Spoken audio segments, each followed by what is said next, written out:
we're ready to do our prayer, opening prayer. In Jesus' name, and then we'll salute the American flag, and I'll leave that. Let's pray. Father, we are so thankful that you love us and yet you have mercy and grace. Father, we look around in our seasons right now and we see this is the time of lights. Lord, we know that you're the light of the world. We're so thankful for that. Father, we know that our military men and women who are all over the world, Father, are going to be separated from their loved ones during this season, so we pray that you'll prepare their hearts for their absence.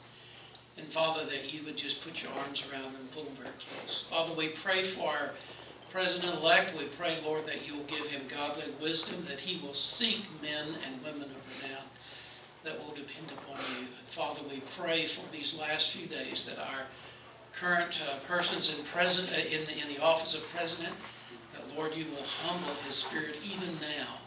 Lord, that he would even look to you at this time, because we are a nation that really is under God. Father, thank you for your love, mercy, and grace. It is your name, Jesus, that we pray. Amen. I pledge allegiance to the flag of the United States of America and to the republic for which it stands, one nation under God, indivisible, with liberty and justice for all. Please be seated.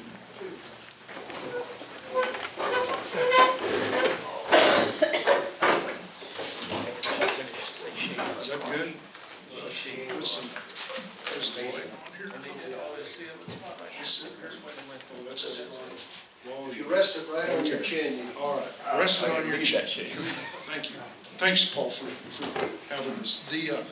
As we kind of, what I'm going to say, reassemble High Noon Club and kind of get started back in the way of the old way of doing business or the new way of doing business, or let's just say doing business as High Noon Club, we're going to start gaining some momentum here, and we're going to hopefully change the direction of Oklahoma one more time, and we're going to get very involved. The whole concept and idea for High Noon Club is to gather together, talk about subject matter that's very pertinent to our government, learn, and also meet people that we may have no inclination ever to get to meet, and enjoy those fellowships and learn from them and what they actually do in government. We've got, and hopefully we can have people that are going to think differently than what we do, because that's also part of government. And appreciate their differences. We don't have to necessarily agree with them, because possibly I'm going to be the one that's going to be wrong. And that's a great possibility. Most business people miss a whole bunch of different business opportunities. Most of the time we only hear about the successes, but there's generally more failures than there ever are in business than some of these successes, rather than the failures, that kind of thing. But anyway, now knowing that, it's all knot and knot at the same time. Today, this morning when I got up, my wife has been talking about going to a school down in the inner city, in which she goes every week, and she kind of volunteers her time, and I've been kind of paying half attention to that whole deal, because I'm really somebody that's not that interested in education. I probably ought to be like most of us, but I'm just not that. That's not the topic that really pushes my button, is that. My buttons are pushed generally by finance the government, and those type things. But anyway, she was telling me this morning she's going to head down, and she's been telling me this for a week or two, and I've really, to be perfectly honest, I'm really not paying that close attention to it, because I'm just not that interested one more time. Now, I'm interested that she enjoys that, and that's one of her enjoyments, is going teaching kids. I mean, little small kids, not teenagers, the little ones. For some reason, even her having this master's degree in higher education, I mean, she doesn't like these larger kids. I don't understand the whole deal. Maybe it's an attitude, I don't know. But whatever it is, she enjoys that. So anyway, this morning she got up early and headed down to Oklahoma City, one of the inner city schools. It's kind of pre-K type deal. How many people say that we can't talk about Jesus in school? You're all hearing that. We can't talk about Jesus in school. Well, guess what? Today they were doing it. They were doing it down there in the inner city school. Now, most of those little kids are never ever going to have that opportunity. But I'm thrilled that she had that opportunity to go down there, because that may be one of the only times that they ever hear about that, and through their families, through their neighbors, or whatever. So here's what we have to do. We have to find which button really gets us interested. And we're not all going to have the same buttons to push. And we need to appreciate that. Just because I get ready to do something, that doesn't necessarily mean you're ready to come along with me.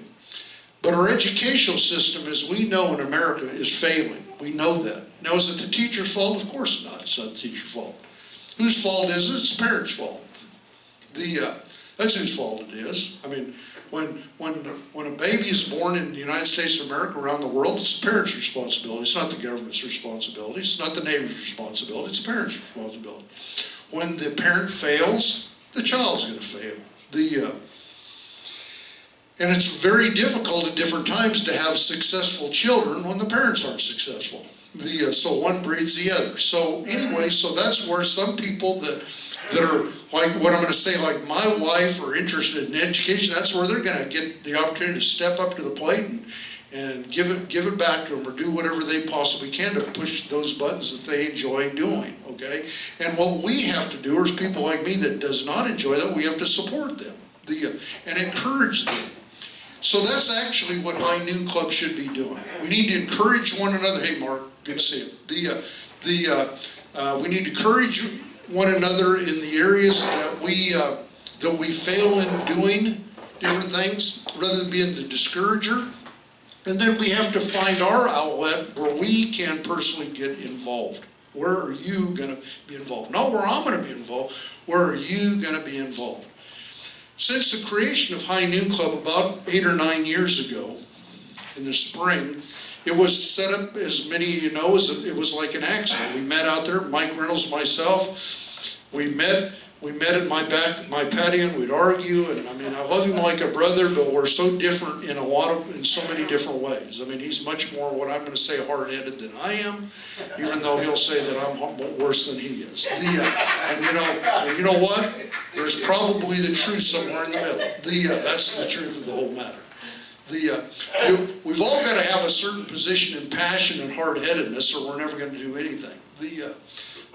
But anyway, once we started out, we come down here to have fun, and that's what we did. One day we gandered on down here because both of us enjoyed shooting handguns, and we come down here to High Noon Club, and really it wasn't a High Noon Club. We met out here at the dining room. Before the dining room changed here, the restaurant, it was the old restaurant. I mean, now it's a big improved deal they have out there, and we just met out there and kind of kicked around subject matter. And as most of you probably know, you've heard the story before, within a week or so we gathered momentum, and we kept building on High Noon Club. And then one day, I don't know, 3 or 4 months after that, we kept gaining on this momentum, and then we started filling up their whole restaurant down there. And Leroy, who's the owner of this facility, said, "Hey, y'all, we're going to have to move into this dining room."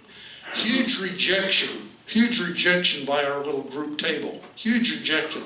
We don't want to do that. We enjoy our little group. Okay, we don't want all these outsiders coming in here. We want to enjoy our group. Well, that deal just didn't work, because Leroy was going to have no part of it. Y'all are going to move in this room back here, or you're going to move on out, because we can't have you tying up the whole restaurant. But so we did, and we did it with anguish on our minds and our thinking and that kind of stuff. And the one thing that we continually did, we continually meeting and having fun. So what I recommend to each one of us, okay, let's have some fun. Let's laugh. Let's find out who these other people are, or whatever. My friend John here is not, though I talked about yesterday, he's not here today, but I enjoyed meeting him last week. I never met him before, but I enjoyed him and enjoyed his fellowship and hearing kind of his life story, where he's kind of whence he's came or whatever. But that's kind of High Noon Club. Let's agree to disagree and still be friends. Now, at different times, you're going to get mad. Guaranteed, you're going to get mad. And the reason you're going to get mad, because you're a human being. And human beings get mad.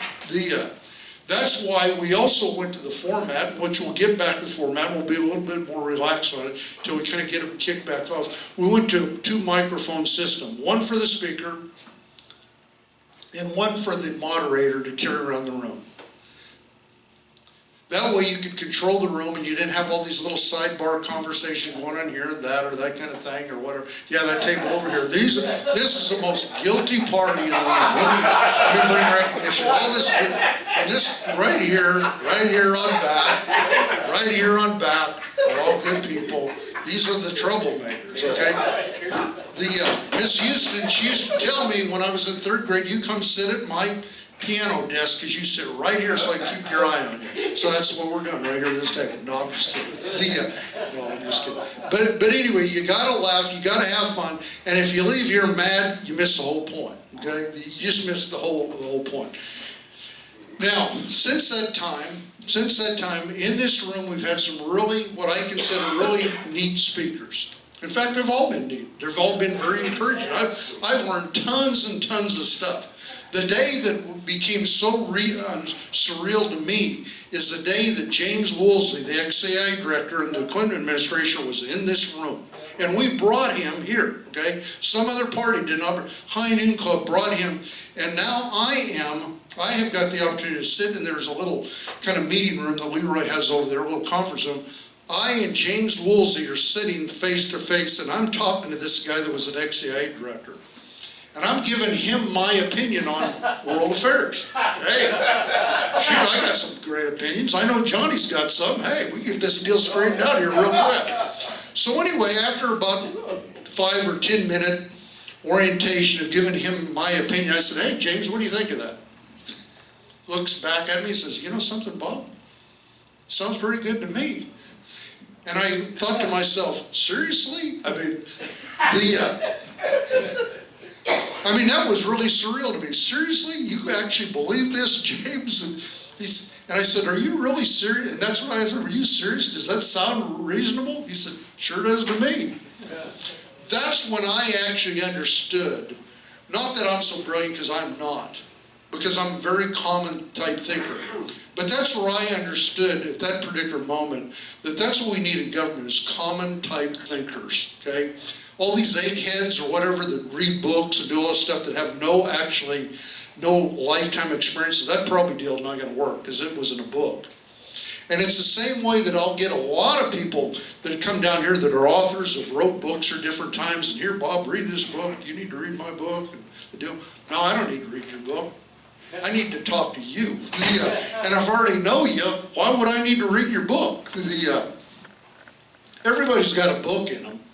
I've got one, Jerome's got one, Jim's got one back there, Robert's got one, Ray's got one. We all got our own books we could write. In fact, people may have asked you, why don't you write a book? Because I don't want to bore somebody. That's my lifetime experience. If you want to read a book, read the Bible.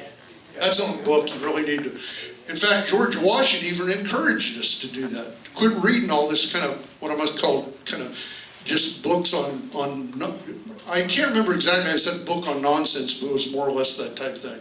It's frivolous information, it won't do you any good. There's no value to it at all. Now that doesn't mean we shouldn't study and we shouldn't do other certain things, but anyway, that's where we need to get back to basic type thinkings in government. Today, our guest speaker is going to be Marc Hatter. Now, Marc is one of us. He's one of our guys, okay? We like Marc and his bride, Denise. We like these people because we know them. They're from our hood. They're from our neighborhoods, our community, our counties, our states, that kind of deal. And so we like that. And we like common type thinkers. That's Oklahoma. We're common type thinkers. That does not mean that we don't have some road type scholars.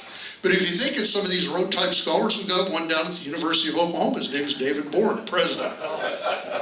There's what you got. Now, is he a terrible person? No, he's a Rhodes Scholar.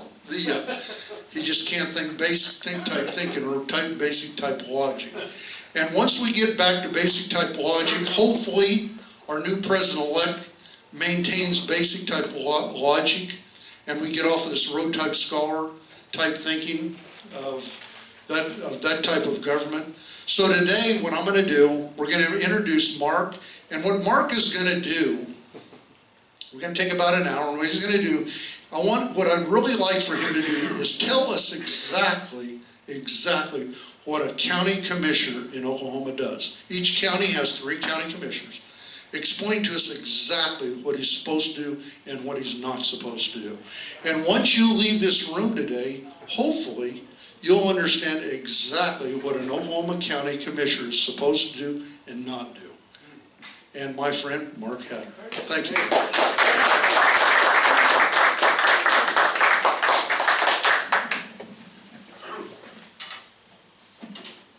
Thanks, guys, for the invitation, and I'm sorry for my tardiness.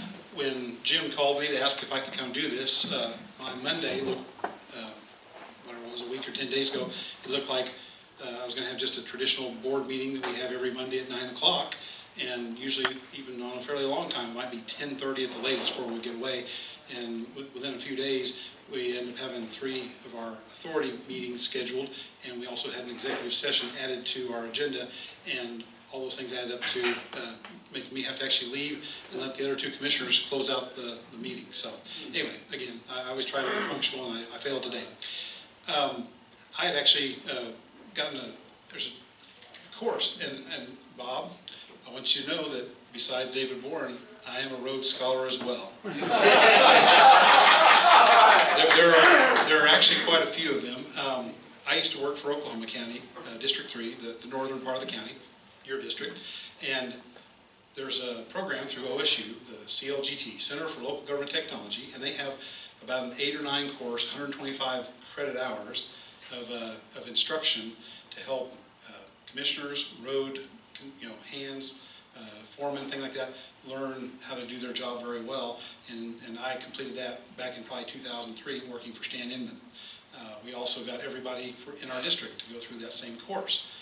And what I like is that the district that I've inherited here, District 1, which I see some of my constituents here, everybody in our district is the same thing. Phil Carson, my predecessor, had that ethic that he wanted his staff to be as well trained to serve you, the public, as possible. So anyway, there's a program that they put together called the County Road Scholar Program. So I am a Road Scholar, and I don't doubt I agree with David Bourne on much of anything. So we certainly learn different things. All right. Before I and I was going to talk kind of overview, and county government can be pretty boring, but because through this class we had there's also commissioner training. There's 3 levels of training for commissioners, and I will throw my fellow commissioners under the bus. I don't know that Jack Stewart has taken nary a single class, and David Anderson had took about 5-6 years to get his first level certification done. I'm 1 class away from having all 3 of mine done, and I've been in office for just under 2 years. So anyway, if you guys want to give them grief, I'd appreciate it. Anyway, so one of the many classes that I've taken in that is an overview of county government. Well, I had a pretty good idea, having worked in county government, but anyway, there's some fun little, maybe kind of trivia stuff. We'll get started and see. You guys are all constitutional scholars, right? I've been around. I know you guys. So how many counties were named in the original Oklahoma Constitution? Anybody? 13's a number? Anybody else got a guess? You're talking about the Oklahoma Constitution. The Oklahoma Constitution, when statehood, when we became a state, anyway, it was 75. And that's in Article 17, Section 8. Come on, I thought you guys had that. Quick reference. Okay, so 75, we have 77 now, right? So what counties were not mentioned in the Constitution? I think it's going to be Panhandle, Greer. You're kind of, Greer is closer. It's actually Cotton County and Harmon County. Cotton County became a county in 1912. It had been a part of Comanche County. Harmon County in 1909, it had been a part of Greer County. So those southwestern 3 counties were part of Texas for a while, and we had kind of squabble, and we ended up with them. I'll tell you, here's really interesting. There's actually 2 counties that we've had in Oklahoma that no longer exist. One was formed in 1910 and dissolved in 1911. It was called Swanson County. And I could give you the story on that. It's kind of interesting, but I probably won't belabor it. Here's something that I thought was very interesting that I learned, I didn't know before. In the Constitution, it says to create a county, you have to meet certain thresholds. And one is that you have to have at least 400 square miles of area, and you have to have 15,000 people, and you have to have a taxable valuation of property of $2.5 million. Well, you think about statehood, things didn't cost that much or value that much, so that's a lot of property.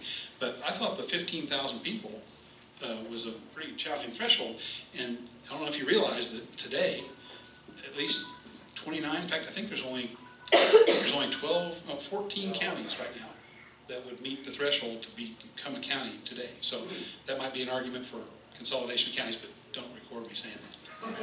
Just kidding.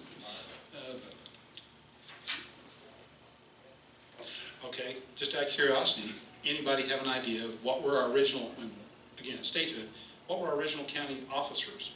Who did we have as far as elected officials? Sheriff. Okay. County judge. Yeah. Mafioso. No. Tom Pine Clark. Yeah, county clerk. Court. A clerk of the court, as it's called, yes. Recorder. A registrar of deeds. Okay. So we'll call that one. Anyway, obviously you have commissioners. So there was a county attorney. There's also a superintendent of public instruction. There's been talk nowadays about, hey, maybe do we need all these, superintendents? What about 77 counties? Well, it's actually been done before. And when I worked in District 3 in Oklahoma County, we moved offices when we took office, and we moved into the former Oklahoma County Superintendent's office. So, anyway, those are just some things that I thought they were kind of interesting. During the Revolutionary War, and this is one thing I want to touch on, and I'd like to kind of ask you guys when I get done talking about some of these duties. During the Revolutionary War, there was no provision provided within the new Constitution for local forms of government. The state constitutions declared counties to be a means of dividing states for more convenient exercise of powers of government. After World War I, county government became more prevalent and responsible for things. I'll give you a couple other things. Out of all the states in the nation, there's 48 states of the 50 that have some form of county government. Any idea what the two that don't? I can tell you they're very small. That helps. No, not Hawaii. Rhode Island is one, and Connecticut. And then there's 2 states that don't call their subdivisions of government counties. That's Alaska. They call them boroughs. And Louisiana, good job, parishes. You got it. And Hawaii and Delaware have 3 each, and Texas has 254. So that's the range of size. But I want you guys to be thinking about this. Something I said when I ran for office was that I think the founders had the intent, and you tell me, again, you constitutional scholars, tell me if I'm right or wrong, that our founders intended for government to be small and close to the people. Is that a fair statement? Yes. So, county government is as close as it gets, and again, you tell me if you think I got this wrong, but I've always operated under the sense that county government was what the state created as the kind of base form of municipal or local government for folks who didn't choose to incorporate as a town or city. Would that be a fair statement? I think so too. So, I don't know what everybody's political affiliation. I know we have at least a token liberal, right? I'm just kidding. But for those of us that consider ourselves Republican or from the conservative side of the aisle and consider ourselves to be originalists and things, what do we always focus on when it comes to politics?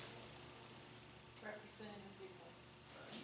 Well, I guess here's what I'm going to say. I think that we focus a little too much, and I do it too, so I'm preaching myself, on who's the president, who's going to be the president, and what the federal Congress is doing. Even though we all agree, like the founders, the federal government ought to be very small and insignificant in our lives. So when I was deciding to run for office, I was very prayerful about it and really thought back about what my background was, and I felt like I had more of a passion, probably like you guys. If you were going to run for office, I'm guessing most of you would want to run for the legislature because you want to make a difference. You want to, maybe. But I probably have that passion more, but I felt like I was really qualified to do this, and I'm really happy that I followed the Lord's leading to do this. So I guess what I get around to is I wish that all of us and our fellow citizens would be a little more interested and focused on what county government, city councils, school boards, even your own homeowners associations. I mean, these are all places outside of the first unit of government, which is the home, that we can really make an impact. And yet, we, on the right, almost always focus as far away as possible where we have the least impact. I always liken it to that we're all on the Titanic, we see the iceberg coming, and we're all getting on the steering wheel and trying to crank it to the left or the right to avoid it, and we're going to hit it, you know. But, you know, in the local level, we're a lot more maneuverable. So, all right, I'll flip through here and I'll get to some of the things that talk about county commissioners and what we do. Our current, let me go this, our current officers, there's three classifications of entities, I guess, in county government. There are constitutional officers, things of that nature. There's statutory ones, and then there's others that are authorized by statute. They're not necessarily required. So the constitutional offices are the three county commissioners: county clerk, the sheriff, the treasurer, and the court clerk. Statutory offices, in case you didn't know, assessor was not necessarily an original one, so that's the one that's been added. The county excise or equalization board, which is kind of a check and balance on us and handling money. The board of tax roll corrections, and the cooperative extension offices. So those things are authorized by statute. And then there's other things: emergency management, you know, fire, rural fire folks, or free fair libraries, things of that nature. So, all right, let me get on to, since we want to talk about commissioners specifically. All right,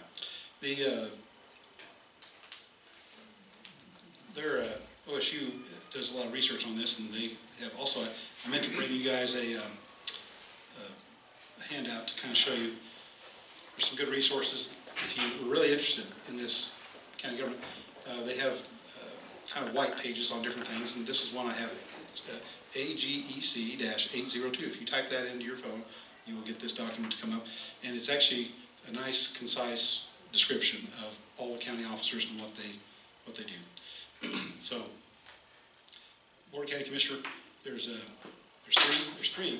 A lot of people don't know how many there are. There's three in every county. We have 77 counties, so 231 across the state. They're generally equal. There's actually two counties that do not. They have three that have two commissioners that split up the road construction requirements, and the third one does just administrative duties. That's Payne, Comanche, and one up north, Grant, or something. Anyway, so just an interesting side note. Anyway, the board, when I ran for office, I said, people would ask me, what do they do? And I said that commissioners are basically the CEOs and CFOs of county business. And I think that offends, unfortunately, possibly my other fellow officers. And I'm not saying that to suggest that I'm in charge of them, or you, so to speak, but we are the ones that have to authorize, you know, the expenditure of funds and things like that. And then the other officers, like the clerk and the treasurer, combine to actually carry out payment of bills and things of that nature. So, but here's kind of a list from OSU of the things that are in statute that we are responsible for. So, the Board of County Commissioners has legal powers when acting in the county's welfare.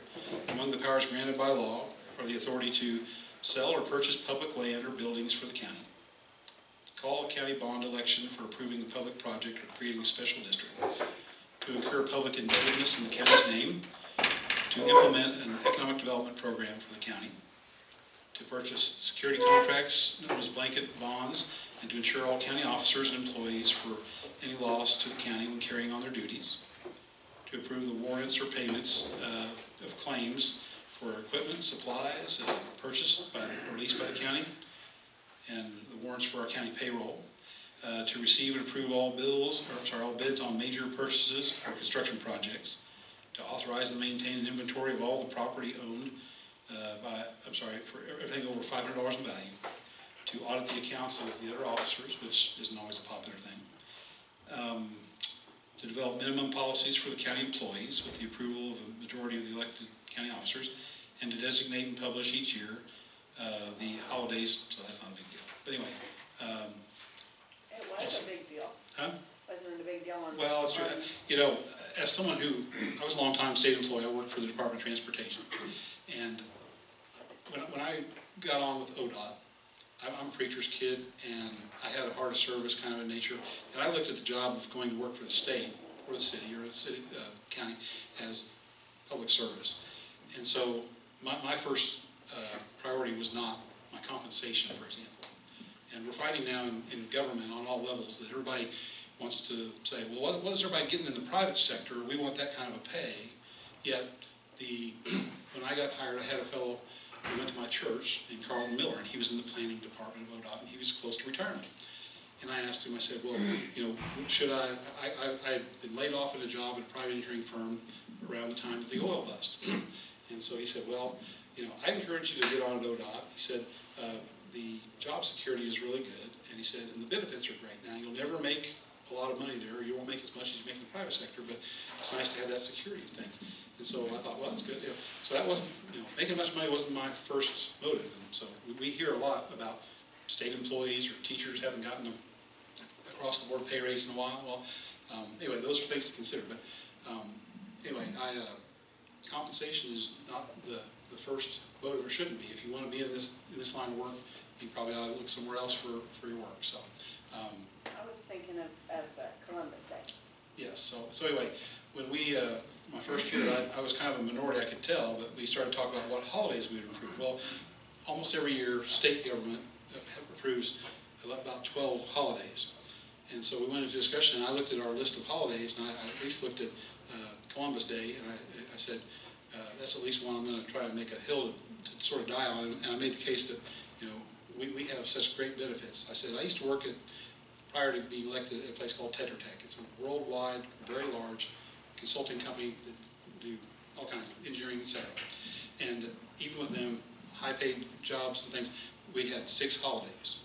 And then I think about even my fellow commissioner, David Anderson. He was a utility contractor. He was a one-man shop. He didn't get holidays. If he took a day off, he didn't get paid, And that's where I think a lot of you guys are. And so I have a sensitivity in serving you guys that I'm not in this for the benefits and the pay. I'm here to serve and then move on at some point. And so I made the case that 11 holidays without Columbus Day was a very generous, amount of time off. I said, in government, I've done this when I wasn't in the public sector. I've taken off from a job or, trying to go get something done at a government office just to find out that they're off on a holiday that I didn't even know there were holidays. And that's got to be a frustrating thing for the public. So anyway, on your behalf, my fellow Kennedy County citizens, I got at least one more day that we're here to serve you guys, okay? So I hope that's a good thing. And guess what? Year 2, we went in, and Jack Stewart was arguing because he likes to have a holiday in October because it's the nicest month for weather. He was to watch me. But I won that day, and he said, well, I'm going to come back next year and try and make the case to get it back. So anyway, those are some of the stale kind of, things that we're tasked with. But I will say in my experience, people ask me, why would you want to do that? Why would you want to be an elected official? Why would you want to be a county commissioner? I've really enjoyed this. It's the kind of thing where, in some ways, first of all, we only do what statute allows us to do. And that's kind of nice. It puts a box around things, and you know that I can't get in too much trouble if I follow the rules. The rule of law is the thing I like. It seems like fewer and fewer people do.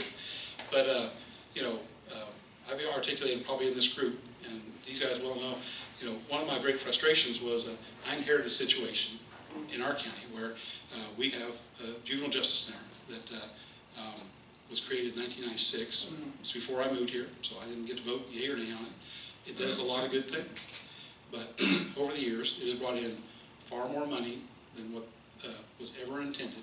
Well, the state did them out. They said, we need $1.15 million ongoing with no sunsets, which I think is unwise. But and that'll be enough to pay for the big cost of design and construction and the ongoing maintenance of a facility which was originally just for detaining youths, keeping them largely separate from the adult criminal population that might drag them into a life of crime, and probably for the courts to adjudicate their cases.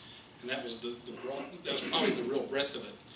Over time, because no one ever checked it, it's grown to have about 15 different programs now. There's a whole wing. I can't keep them straight. There's 24 beds on one side and 28 beds on the other. They actually went out and built a whole addition and built either 24 or 28 more beds and started doing behavioral health services and things like that. And my question has been, since I've come in after the fact, is on what authority? I mean, we didn't put another ballot to the people. to say, do you want to grow this, do you want to add these things?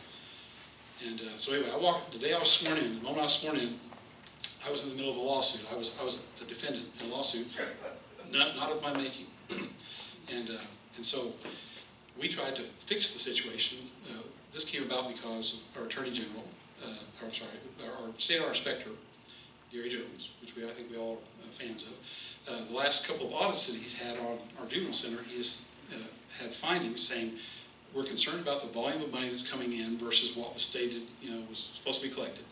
And secondly, you're doing a lot of things that would appear to not be permissible under the language of the ballot. We would encourage you to get an AG's opinion. He had done that twice, again, prior to my coming in and after I've been there, as well as the very first audit under Clifton Scott. So 3 times at least in the short history of this entity, they've been concerns. So that was requested. And when the AG's opinion came back, it was very narrow. It said, you're only supposed to be doing these few things. And you really only can pay for the maintenance staff and the custodial staff, for example. So anyway, so immediately we had our sheriff, 2 former commissioners who were there at the time that this was authorized, and 5 members of a juvenile justice advisory board that kind of makes recommendations about what goes on at the juvenile center. They all sued the commissioners. This is just prior to my coming on board.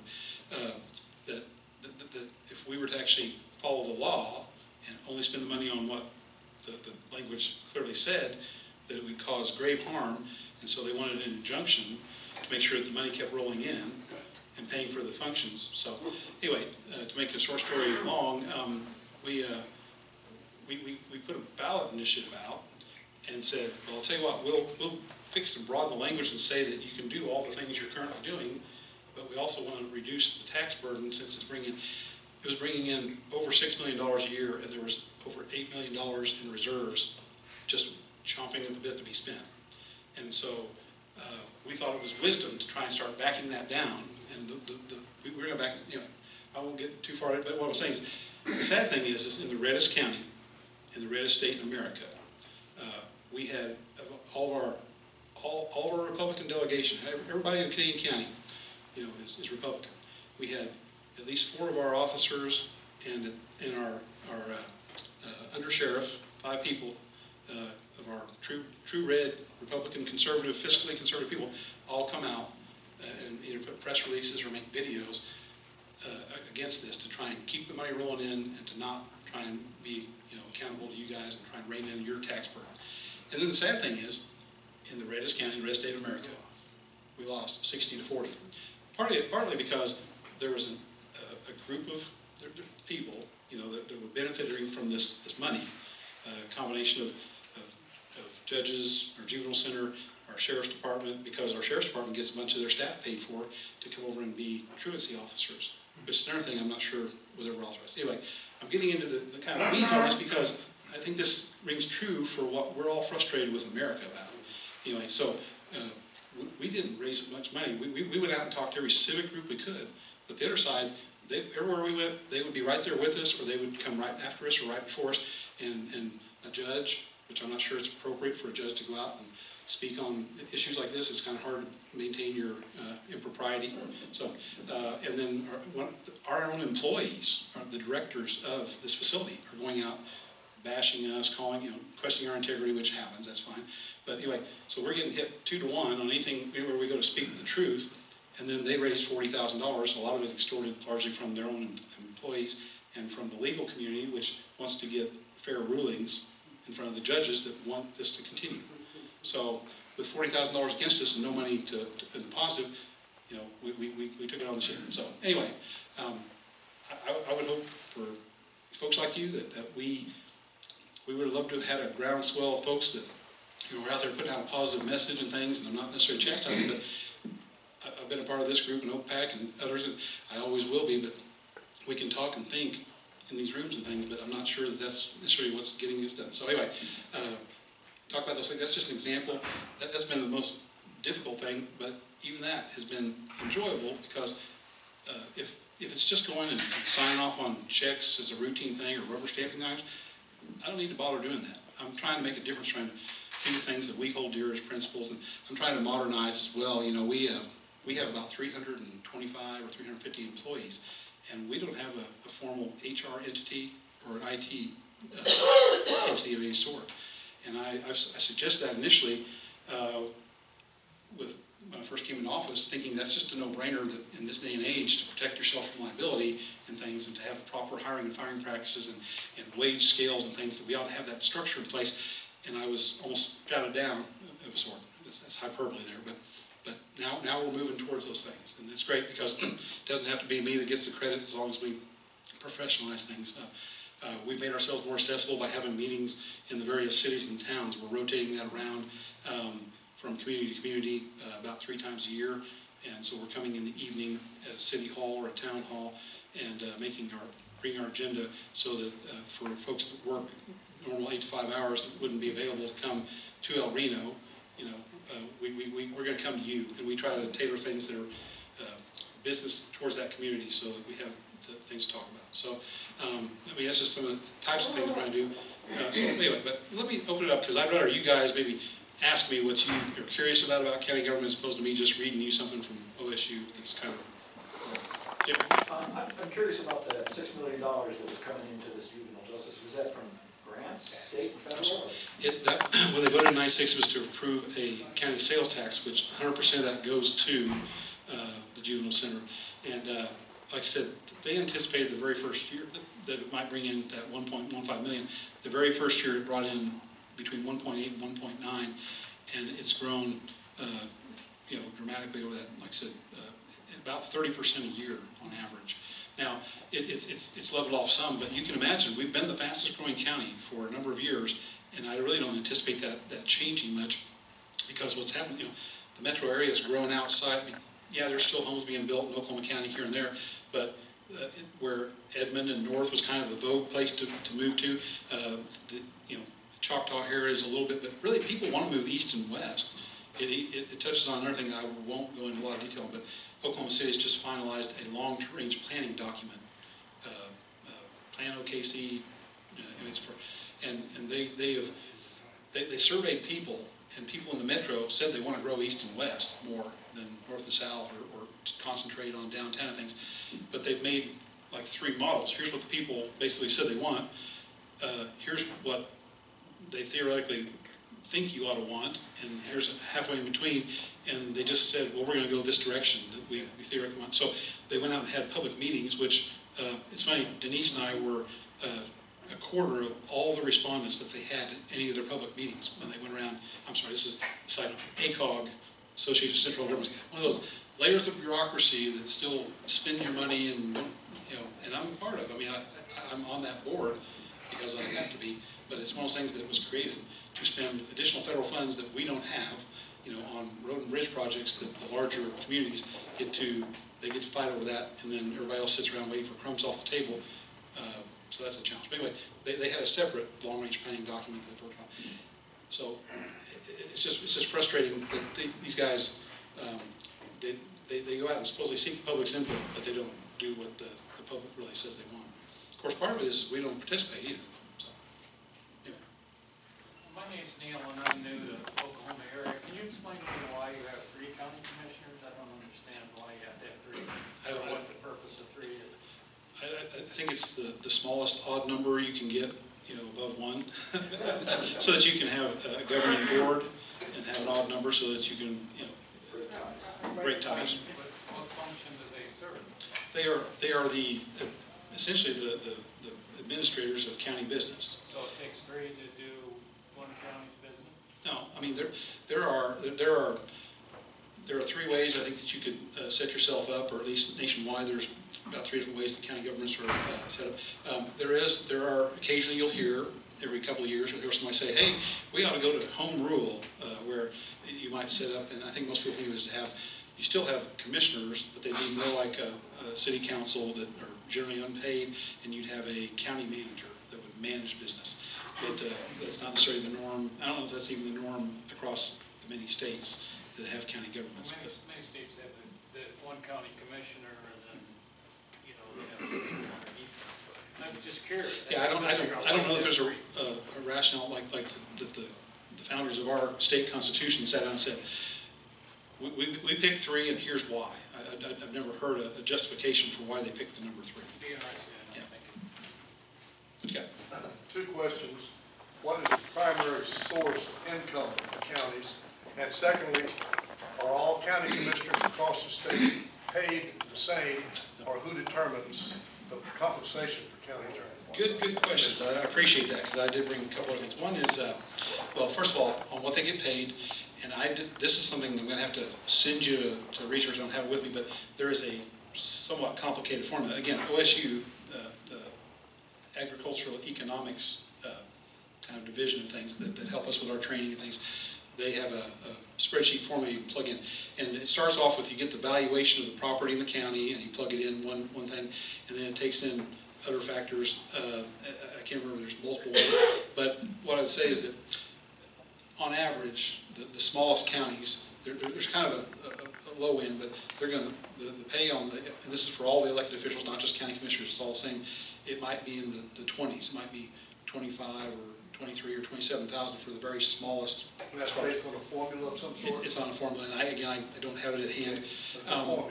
And then I'll give you an example. On the high end, I don't know the exact number, but you used to work in Oklahoma County. When I was there about a decade ago, we came in, it was about $90,000 or $95,000, and now it's up to 110.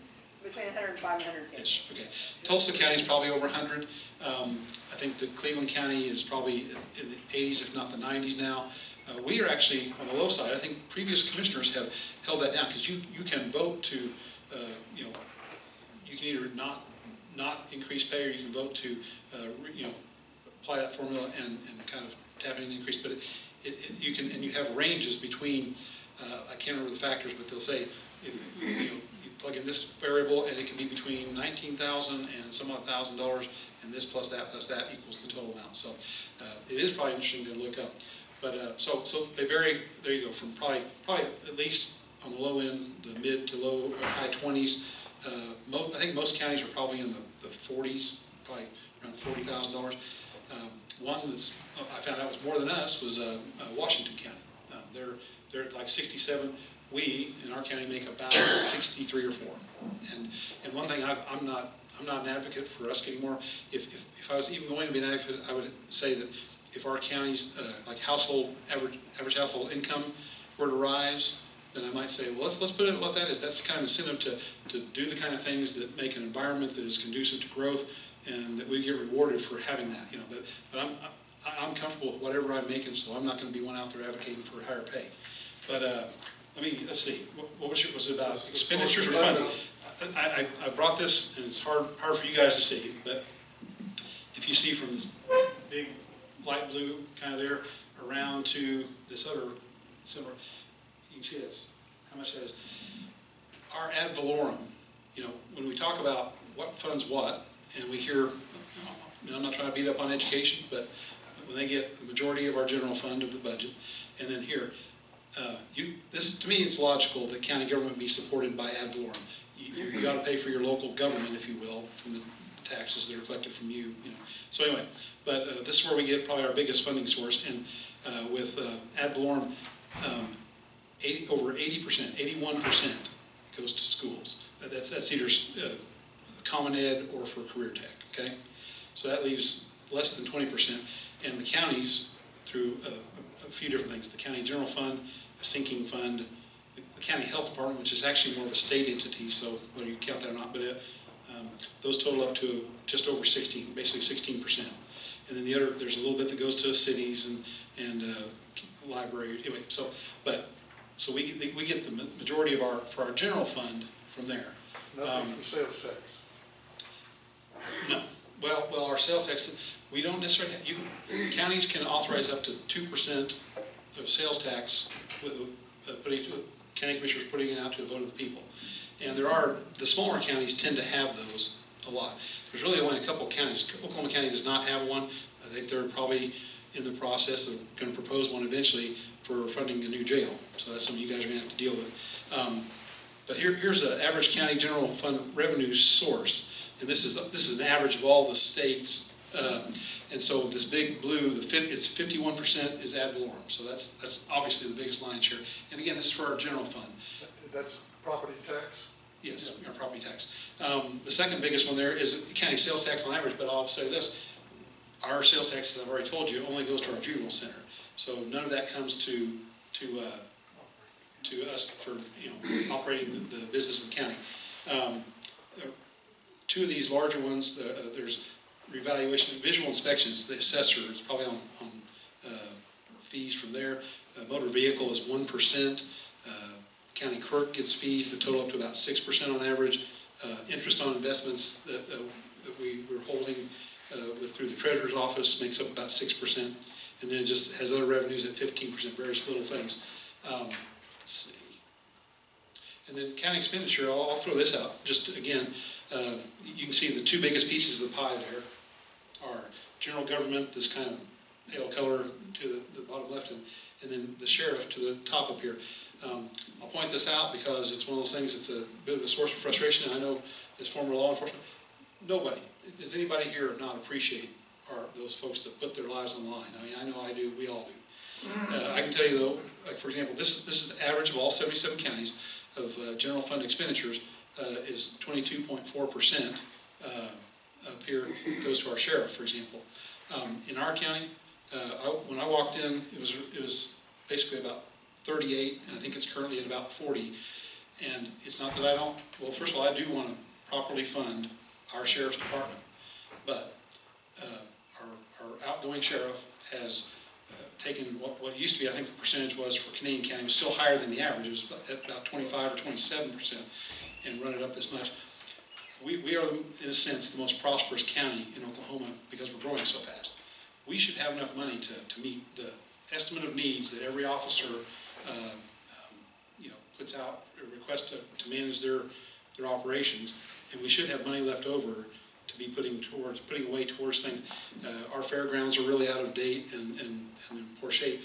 Almost all of our buildings have had a lot of deferred maintenance. I mean, those are things that we need to be taking care of on a year-to-year basis. They haven't been. We ought to have the money to do those things and have lots of reserves, and we do have collectively a goal. We constitutionally have to set aside 10% in reserves. And then we've also sought for another 10% just to try and be good stewards so that we don't have a shortfall, so to speak.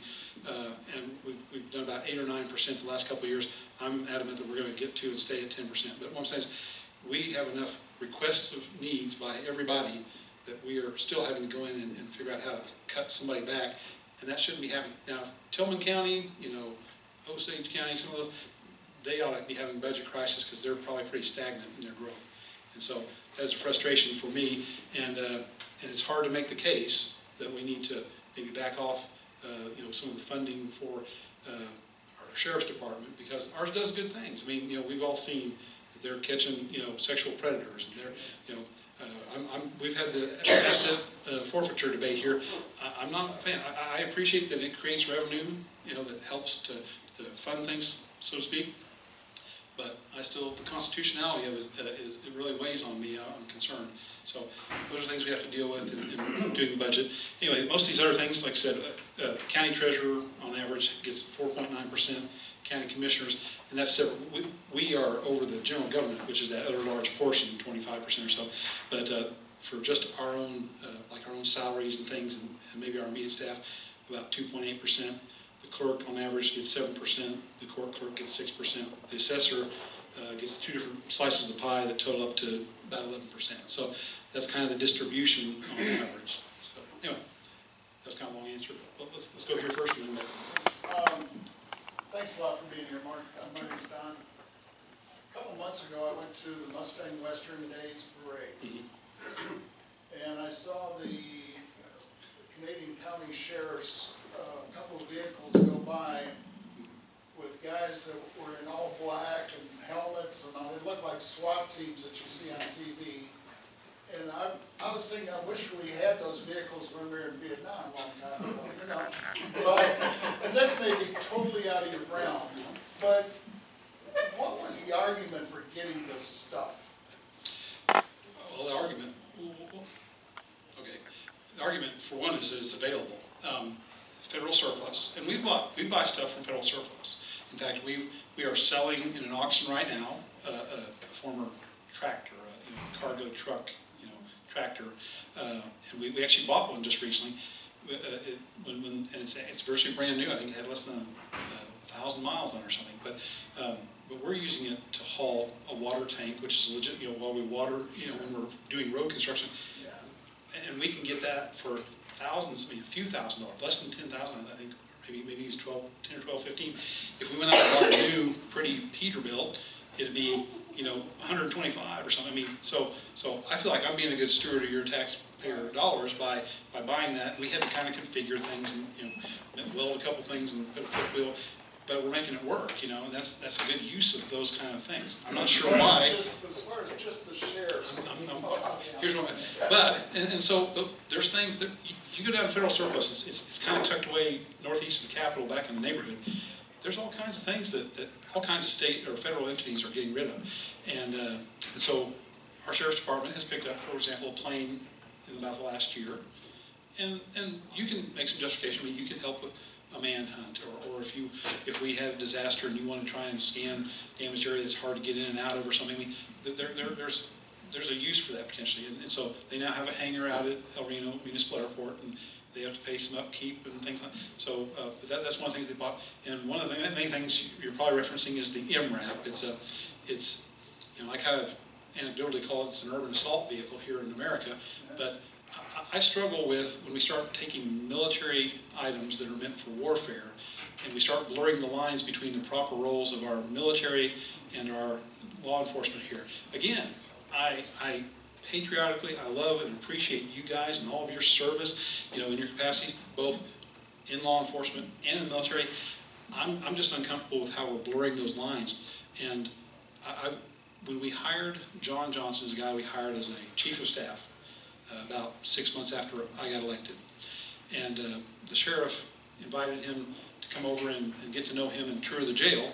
And so I said, well, hey, if you're going to go there, I'll go too. And so I went with him, and they took us on a tour of the jail. And the old jail has about 72 person capacity for stuff. There's an old kitchen that they took everything out of and kind of just made a storage room out of. And while we were on this tour, they were really excited to show me their kind of an area that they were storing a variety of things in case there was ever an uprising, different types of.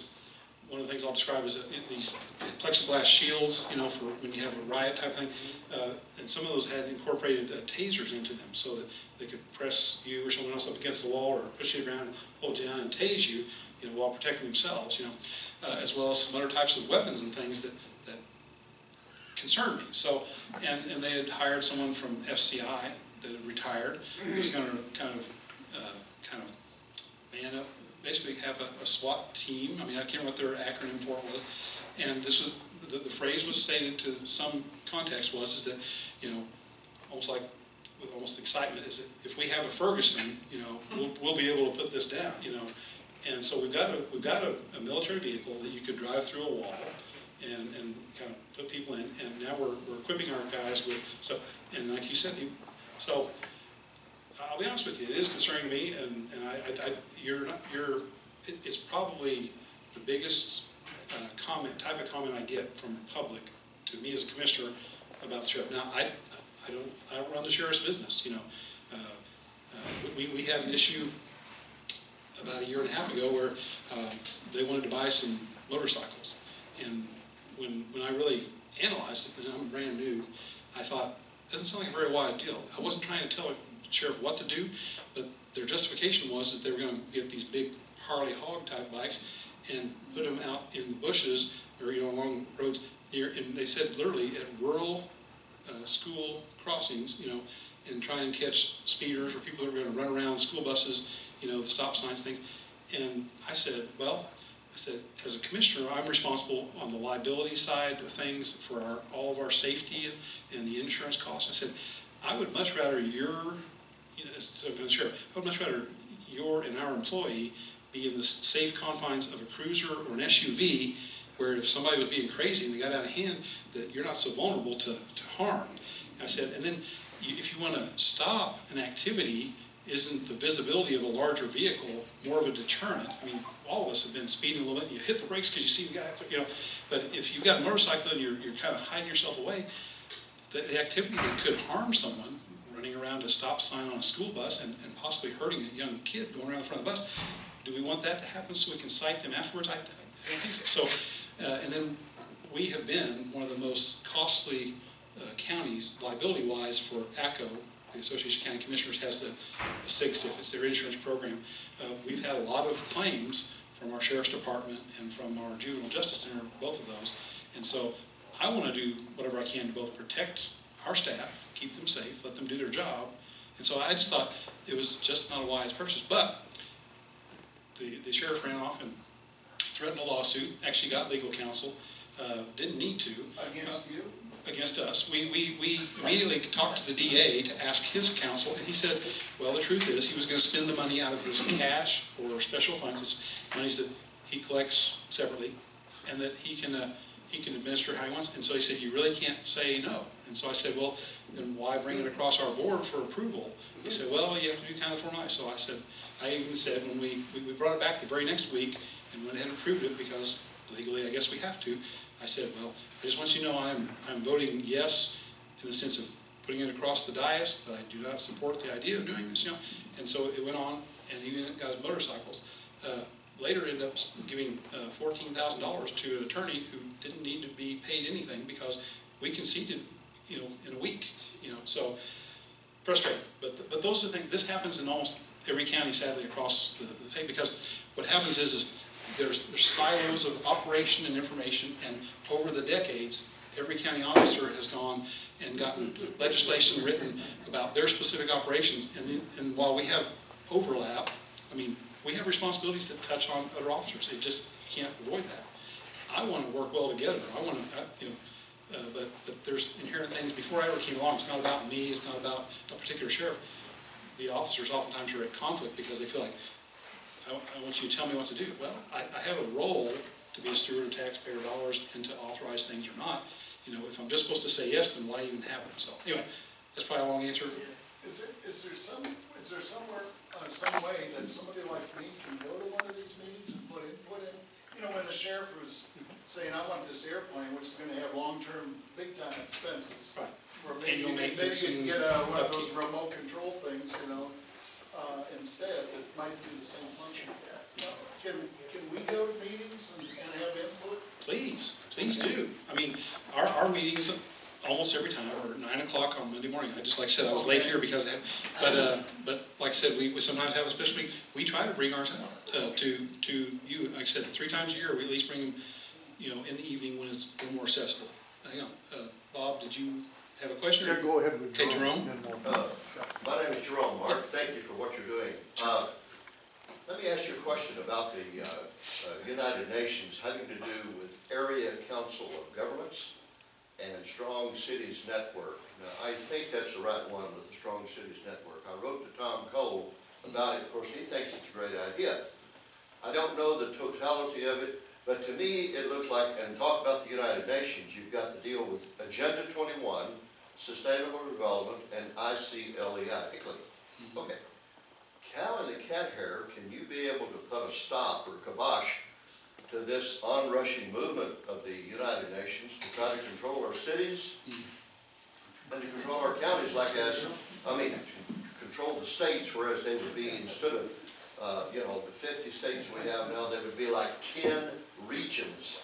And it would be 10 regions in the United States, and they would be easily, consolidated as states. And I think the same is done with Area Council of Governments for the counties.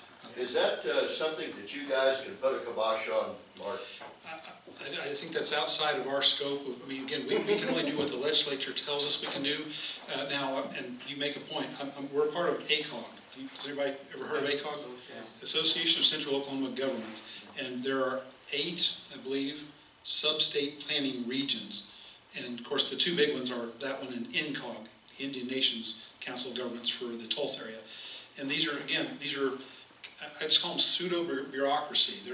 They're sort of government, but they're sort of not. And so I participate in it, because if I don't, then it just goes on without me. But I am a voice of restraint within that body about what is the proper role of government and things, and how we go about, like I said, long-range plan. They approved a long-range plan without really seeking out the public's input, and then they're going to put it out as if this is what the people want, you know. I'm opposed, like you, of any kind of one world government, of Agenda 21, those kind of things. In any capacity that I can thwart that, I will do so as an elected official. I think that actually a sheriff might, in the sense that they are the supreme law enforcement entity in each county, might have a better chance at being able to say, we're going to push back and I'm going to draw a line somehow. But I can't articulate a specific way. So I feel your concern, and I do think things like the Brexit vote and our own election of Trump and things are a pushback from a lot of us worldwide against these movements towards. The reason I asked that question, Mark, because my dad was the county commissioner in Oklahoma County for 20 years, from 1960 to 1980, and they had a lot of control, him and two other guys, all over the expenditures of money for the county. And I was looking at it from, maybe you may have the ability to control the money. I mean, this whole thing is kind of like a worm inside a peach. Yeah. You know, this ACOG, ickly crap.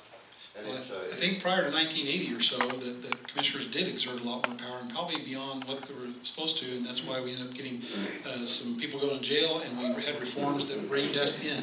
So, anyway, Bob, I want you to, if you want to take over, I'll let you, or if you want more questions, I'll let you.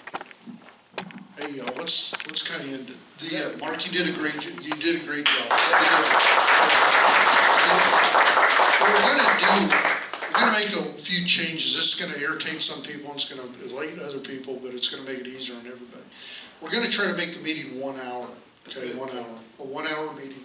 And then what I'm also gonna ask, and we have a celebrity type political person or whatever, I am gonna almost demand that they stay an extra 30 minutes after that meeting's over, okay? And the reason being, there's nothing worse than having a congressman or a senator, somebody else run down here, use this group for their own political gain. And then they want to instantly run out the room and run to another meeting. And I can assure you, because I know these people, I've got their cell numbers, we talk on the phone, they're not that busy. When they get that busy, what they're doing, they're running. They're running from you and these one-to-one questions that you may have that you want to face them with or whatever. But just a second, Mark. But the only thing that I'm going to ask when we do go to this kind of format like that, would you please not corner them either? Don't do that, or like blindside them, because what you're going to do, you're going to bring disrespect to them and disrespect to yourself. Because I've seen that in this room. I've seen it. In fact, I've got a very good friend, and I'm going to just kind of highlight it. He's of the authorities of pastor type, okay? I've seen him corner somebody that I thought was uncalled for. Uncalled for. He didn't give that person the due respect or credibility he really needed, that kind of thing. So that happens. But again, we're never going to get all your questions answered down here. That's not the purpose, the whole thing. Now, it's not that I'm trying to cut Jim off or somebody else off for asking a question. Call Mark up. He's got a telephone number. He's always available. And that's a public servant. The people that are available. It's the ones that are never available that you got to go through the secretary, and then the secretary has a clerk that's responsible to her or whatever, or him, or whatever, and you never can get to him. He's very available. He's got a cell phone. He'll probably give you a cell phone, whatever, and that kind of thing. And I think that that's what actually needs to happen. The simpler we can keep our government to that form, the better off you and I are going to be. And just to kind of tell you my thinking on that, it's changed too. We have to understand what our core function of government actually is. Amen, brother. Okay, that's where you've got to figure that out. What is the core function of government? We understand as a state level, one of our core functions of government is public safety. We have to have public safety. We have to have administrators, which are governors and those kind of things. We have to have them. That's good government. But at the same time, we don't want that overreach of government. I think that's kind of where you're going with the sheriff or the conflict there, whatever, and that kind of thing. That's where these side meetings are very important, that you attend your county meetings and where they actually see you. Because again, one of the times that really highlighted me what we were doing here at High Noon was very effective is when we went down to the Capitol 4 or 5 years ago, and Rex Duncan, who's now a district attorney up north, 2 small counties, he was on the floor, and he came up to us from High Noon when we're sitting in the gallery up there and says, hey, do you know what they're talking about down there in the floor? I said, well, no, Rex, I got no idea. They're talking about you guys up here in the gallery. You guys are watching us. They don't like that. Man, that's a very effective thing. It kind of shocked me, actually. I thought, gosh, we're nobody. In fact, we weren't even talking about it. We're just up there just looking. Because it was a better view from the gallery than it was down in the fourth. But anyway, remember that. Just really remember that. It's your responsibility as a citizen to do the checks and balances on the government. Now, Mark, he can be down there advocating one way or the other, but I want an adversarial part of government. I do not want Mark being best friends with the county sheriff, okay? I don't want that. And I don't want the county sheriff being best friends, whoever they are, with a county clerk. I don't want that. We can have friendly relationships without being. Yes, and that's as citizens, we're supposed to have a friendly relationship, but we want, that's why we have these different office holders, so we have these checks and balances. And then when we don't get good to government, we're wondering why, because they're buddies. That's what's happening in Washington DC, they're buddies. I mean, they're buddies. They're not representing you and I any longer, they're buddies. So anyway, that's kind of High Noon Club. Let me add one thing to support what you're saying. I know Denise and I, she's more wired this way about timing and schedules, and like her, I can see she's like, I gotta go, it's time to go, you know, and so being a respecter of both whoever you have as a guest, but also for everybody in this room. You know, most of you guys are able to stay after, and most anybody like myself, and I will be, I'd be delighted to stay afterwards. So for you guys to maybe have more watch the clock and say, we're gonna have to cut it off now, and to respect everybody's time, and if anybody needs to go, they go. Then people don't feel badly about stepping up and leaving, and that guest speaker will come back the next time feeling like he didn't take advantage of it. Yeah, exactly. I mean, it's just common courtesy. That's what we're talking about. Good common courtesy. It's kind of like the guest that comes to your house and never wants to leave. You know what they say after 3 days about that? So yeah, search film. But anyway, again, thank you very much, Mark. But Mark and I are somebody that's probably going to disagree maybe on 25% of the stuff. 25, maybe? I mean, hey, the thing about it, but you know what? He's still my friend. Yeah. I mean, we're still having communication. I mean, we're still having friends. Yes, sir, Johnny. Just one thing to add to what Mark had said. Mondays at 9 o'clock, you not only welcome over there, you'll put you to work. Yeah. Stand up and do a salute or whatever. Something else that started was to invite like laity or others to come and provide our opening prayer, and for some of our veterans or from our law enforcement to lead us in the Pledge of Allegiance, one or both. So I would love, I mean, Larry, yeah, Johnny's done it, so it's your turn next, or vice versa. You know, so we see, and that's awesome. I mean, that's you know, in government, you don't necessarily have to get paid. Okay, your compensation will be your volunteer service. Okay, that's your. I mean, that's it. You're volunteering. Okay, the volunteering. So thanks for doing that. If you guys are doing that, I mean, I appreciate that. Even though I'm not in y'all's county, and you know what? I don't want to be. No, I'm just messing with you. Actually, I would like to be in your county because the problem with Oklahoma County is too darn large, too big. Okay, it's just too big, and so we need to learn from that. The closer we can get to our people, the better government you're always going to have. Okay? It's that Titanic. Hey, thanks, Mark. Okay, we'll see you now next week. Okay, next week. Not today was not a cool meeting because it really was. I got a lot out of what you actually said. Thank you. I hope so. I hope I didn't ramble on too much. No, you did, but that's okay. See how you got to do with a political person. You got to bring them down to our place. You got to get back at you a little bit. No, I'm just kidding. No, I really did. I got a lot out of that. Thank you so much. Next week, what we're going to do, Stuart Jolly. How many people in here know Stuart? Most of us. Okay. Now, Stuart, this last year, had the great opportunity, and I'm going to say a great opportunity because not very many people have this kind of opportunity. He got to be in charge of the ground team for the Trump campaign on the primary for the whole United States. Okay, it didn't start out that way. Now, how did he get that? Well, because he knew somebody. It wasn't because he didn't know anybody. Because Corey Lewandowski was a campaign manager for Trump. Guess what? Him and Stuart were friends before. So it just kind of all fell in place. So we need to learn a lesson of that. If you want to do something, you better have a friend.